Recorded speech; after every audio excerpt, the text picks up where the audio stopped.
வாழ்க வையகம் வாழ்க வையகம் வாழ்க வளமுடன். குரு வாழ்க, குருவே துணை. மனவளக்கலை உறவுகளுக்கு கோபாலின் வணக்கங்களும் வாழ்த்துக்களும்.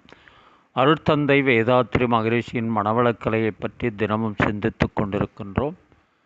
சுவாமிஜி அவர்கள் எழுதிய வாழ்க்கை மலர்கள் என்ற நூலிலிருந்து ஜூலை மாதம் 18ஆம் தேதி மனிதன் என்ற தலைப்பில் சிந்திக்கவிருக்கிறோம்.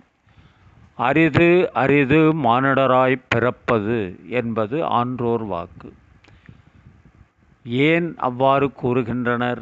மனிதன் ஒருவனால்தான் பிறவற்றை கண்டு நலன் உணர்ந்து அவைகளை போன்று போலி இமிட்டேட் செய்து வாழ முடிகிறது.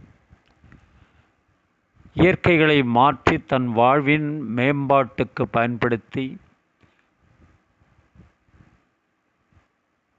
பயன்படுத்தி கொள்ள முடிகின்றது. தன் மூலத்தை உணர்ந்து தன்னை தெரிந்து கொள்ள முடிகின்றது.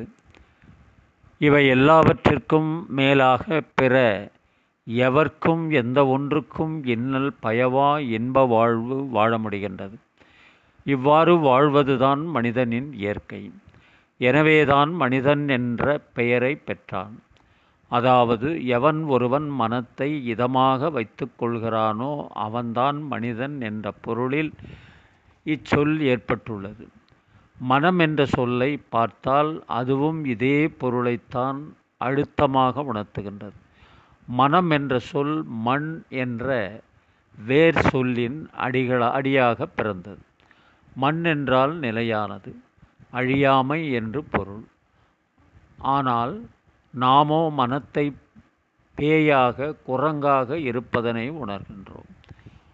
ஆனால் அதே மனத்தை தவத்தால் தற்சோதனையால் புறத்தே குதிக்காமல் அகத்தே ஆழ்ந்து தன்னை உணர்கின்ற மெய் உணர்வு தோன்றுகின்றது. அப்போது தானே எல்லாவற்றுள்ளும் எல்லாமும் தன்னுள்ளும் இருப்பது உணரப்படுகின்றது. அந்த நிலையில் மனம் இதமாகிறது. இதனைத்தான் மனிதன் பெற வேண்டும். மனம் படைத்த மனிதன் மண் பிளஸ் இதன் நிலை பேரான மெய்ப்பொருள் உணர்வு பெற்று வாழ்வு வாழ வேண்டுமானால் மனம் மொழி செயல் மூன்றிலும் இனிமை தோன்ற வாழ வேண்டும்.